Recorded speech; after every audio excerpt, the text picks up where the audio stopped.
Xo'p, demak aziz o'quvchilar, hozir matematika darsi. Matematika darsi bizga nima o'rgatib ketadi? Bolalar hamma ishda kerak ko'p hisob-kitob. Hisobni bilmasangiz, holingiz bo'lar xarob.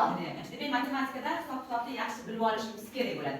Hozir esa mana shu hisob-kitobni yaxshi bilishimiz uchun bugun sizlar bilan ajoyib bir metoddan foydalanamiz. Diqqatimizni do'stga qaratamiz. Bugun sizlar bilan tomchi deb nomlangan ajoyib bir metoddan foydalanamiz. Demak, kuz faslida va bahor fasllariga ko'proq nima yog'adi?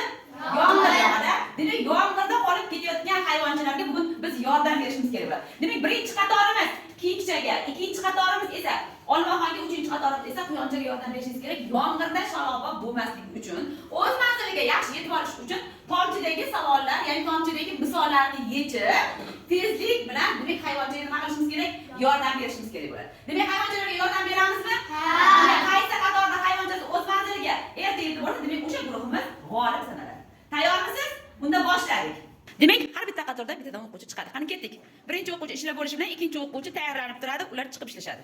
Bittasini misolni olasiz va ishlashni boshlaymiz. To'g'ri bo'lsa, demak o'tirasiz. Bo'lmasa noto'g'ri bo'lsa, qaytadan ishlaysiz. Birinchi qatordan ikkinchi o'quvchi qani? Chiqamiz tez-tez. Qator. Chiqamiz tez bo'ling. Yaxshi, tezlashamiz qani? Zo'r. Demak, birinchi qatorimiz tomchidagi misollarni ko'pchiligini yechib bo'lishdi. Yaxshi.